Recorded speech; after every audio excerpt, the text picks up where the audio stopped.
Hello बच्चों, सारे हिंदी के होशियार बच्चों, हिंदी के टॉपर्स, आप सबका बहुत बहुत स्वागत आपके अपने YouTube channel learn Hindi with Anju ma'am में। बच्चों, पिछले वीडियोस में हमने सोन चिरैया पाठ्य पुस्तक के श्री राम की बाल लीला पाठ का एक्सप्लेनेशन देख लिया था, लिखित प्रश्न देख लिए थे और मौखिक प्रश्न भी हमने कर लिए थे। आज हम लोग करेंगे इसका व्याकरण बोध। ठीक है, तो चलिए शुरू करते हैं। जी चलिए शुरू करते हैं व्याकरण बोध। देखिए, सबसे पहले निम्नलिखित शब्दों के लिए प्रचलित हिंदी शब्द लिखिए। देखो बच्चों, जैसा कि मैंने आपको बताया भी था शायद कि तुलसीदास जी ने जो आपके पद्यांश हैं आपकी किताब में, वो उनकी पुस्तक कवितावली से लिए गए हैं। ठीक है, जिसमें इन्होंने भगवान श्री राम के बाल रूप का वर्णन किया है। अब वैसे तो प्रायः जो तुलसीदास जी की रचनाएं हैं वो अवधी भाषा में हैं, लेकिन कवितावली उन्होंने ब्रज भाषा में लिखी थी। ठीक है, तो अब ये कुछ शब्द जो हैं इनका आपको प्रचलित हिंदी शब्द बताना है जो सामान्यतः प्रयोग में आता है। तो पहला देखिए, कबहूँ। कबहूँ ये सब आपके पद्यांशों से लिए गए हैं। ठीक है, इसका मतलब है कभी। मरंदु, इसका तात्पर्य है मकरंद या पराग। मांगत, मांगना। अस, अस का है ऐसे। सोई, सोई का तात्पर्य वही। बस्यो, बस्यो मतलब बसा। निवछावरी, निवछावरी को शुद्धता से लिखा जाएगा तो न्योछावर। ठीक है। बिहरें मतलब विहार करें। ठीक है, ये इनके प्रचलित हिंदी शब्द हैं। इसको आप लोग देख लीजिएगा एक बार ध्यान से और याद कर लीजिएगा। अब इसमें जो दूसरा प्रश्न है, निम्नलिखित वाक्यों में कारक चिन्हों को रेखांकित करते हुए उनके नाम लिखिए। तो बच्चों, पहले ये कारक चिन्ह क्या होते हैं, एक बार आपको मैंने सोचा कि वापस से रिवाइज करा दूं, ध्यान दिला दूं। वैसे तो आप लोगों ने इसको संस्कृत में भी पढ़ा होगा और पिछली कक्षा में भी पढ़ा होगा और इस क्लास में भी पढ़ा होगा, है ना।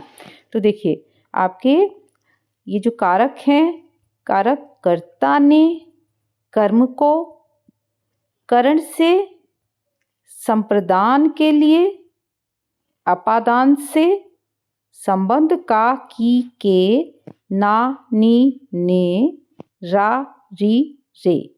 ठीक है, अधिकरण में पर और संबोधन हे अरे।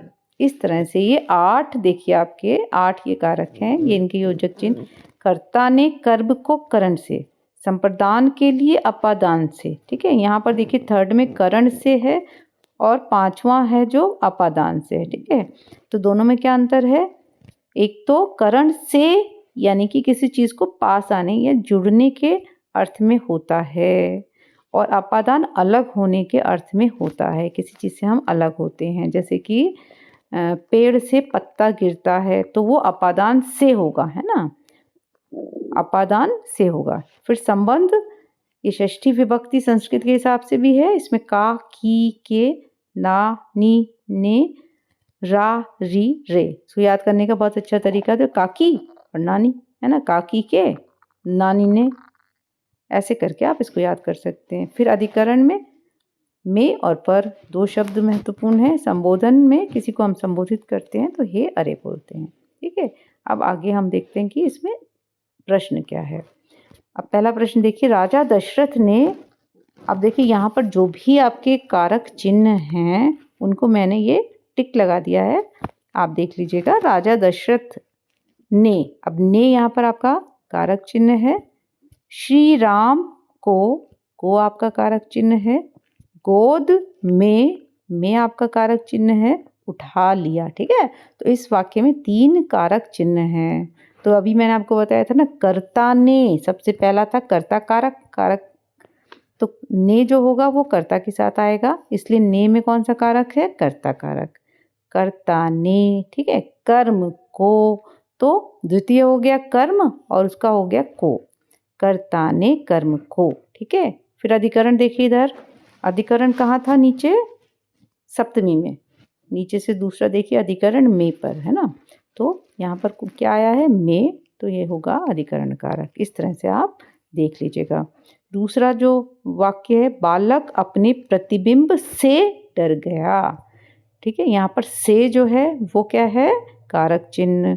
और प्रतिबिंब से डर गया, जब आप किसी चीज़ से डर जाते हैं तो उसे दूर हटते हैं ना, तो यानी कि ये से जो है वो अलग होने के अर्थ में है। तो ये देखिए यहाँ पर अलग होने के अर्थ में कहा था अपादान, है ना, अपादान से, तो प्रतिबिंब से, तो यहाँ क्या कारक होगा, अपादान कारक।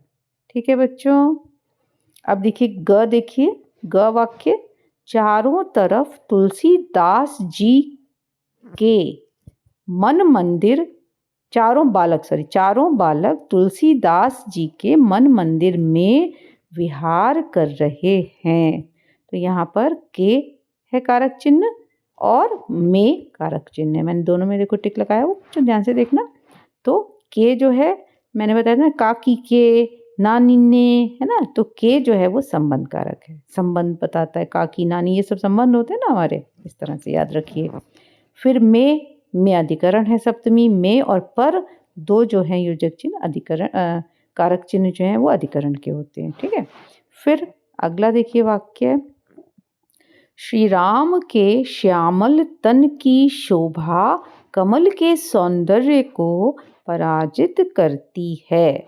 अब यहाँ श्री राम के आ गया, का की के, है ना, षष्ठी हो गई। तन की, फिर ये भी की होगा, तो का की के सेम हो गया। फिर आगे भी के लिखा हुआ है, वो भी सेम हो गया, का की के। फिर नेक्स्ट है को, कर्ता ने कर्म को, इस तरह से समझिए। तो के और की तो नीचे देखिए संबंध कारक हो जाएंगे, और को अभी मैंने आपको बताया कर्ता ने कर्म को, तो कर्म को है द्वितीय विभक्ति है और इसका कारक चिन्ह है कर्म कारक, और को जो है इसका कारक चिन्ह हो गया। ठीक है बच्चों, अब चलिए आगे देखते हैं। ये देखिए ये तो हो गया। अब अगला सेंटेंस देखते हैं, रानियां बच्चों को खेलते देखकर प्रसन्न होती हैं। ठीक है, बच्चों को, तो को क्या, कर्ता ने कर्म को, है ना, तो यहाँ पर कर्म कारक होगा। ठीक है, नीचे उत्तर लिखा हुआ है, हो गया ये तीसरा प्रश्न। अब इसमें देखिए आ गया एक, ने का प्रयोग करते हुए रिक्त स्थानों की पूर्ति कीजिए। ये आपकी पुस्तक में दिया है, बहुत आसान से है, इसको हम लोग एक बार देख लेते हैं। ठीक है, राम ने, अब इसमें ने लगाना है बस, और कुछ भी नहीं करना है बच्चों। फिल इन द ब्लैंक्स जो आपके दिए हुए हैं, वहाँ जहाँ जहाँ ने लिखा है वो आपका पुस्तक में फिल इन द ब्लैंक्स था, जिसमें आपने ने लगाना है। ने का प्रयोग प्रायः भूतकाल की क्रिया के साथ किया जाता है। ठीक है, इस बात का ध्यान रखिएगा। अब राम ने पिता दशरथ को बुलाया, हमेशा ने का प्रयोग जब होगा तो भूतकाल की क्रिया होगी, वर्तमान भी नहीं होगी और भविष्य भी नहीं होगी। बच्चों ने खेलना आरंभ किया, यहाँ हमने ने लगा दिया। बच्चों ने ताली बजाकर नृत्य किया। माताओं ने बच्चों को गोद में उठा लिया। तुलसी ने श्री राम की महिमा का वर्णन किया। यहाँ पर तुलसीदास जी लिखना था बच्चों, तुलसी लिख गया है। आप लोग थोड़ा सा टाइपिंग में है ना गड़बड़ हो गई है। तो तुलसीदास जी ने श्री राम की महिमा का वर्णन किया है। इसमें आपको सब में ने जोड़ना है, बस इतना ध्यान रखिएगा कि ये सारे वाक्य देखिए आप जो हैं वो भूतकाल के हैं। भूतकाल क्या होता है, जो काम हो चुका है ना, जो काम हो चुका है, जो पास्ट टेंस को हम लोग भूतकाल कहते हैं। ठीक है, चलिए आशा करती हूँ आपको ये समझ में आ गया होगा। ओके बच्चों, चलिए अब अगले जो वीडियो में आपका इस पार्ट की एक चीज़ रह गई है, काव्य सौंदर्य, जो मैं आपको अगले वीडियो में बताने वाली हूँ। तो देखते रहिए, इसी तरीके से सीखते रहिए हिंदी को, और हिंदी में खूब होशियार हो जाइए, अच्छे नंबर ले आइए।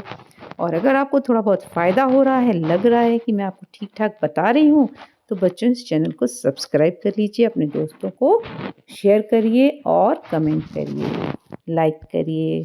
ठीक है, चलिए फिर मिलते हैं अगले वीडियो में। तब तक के लिए जय भारत, जय हिंद।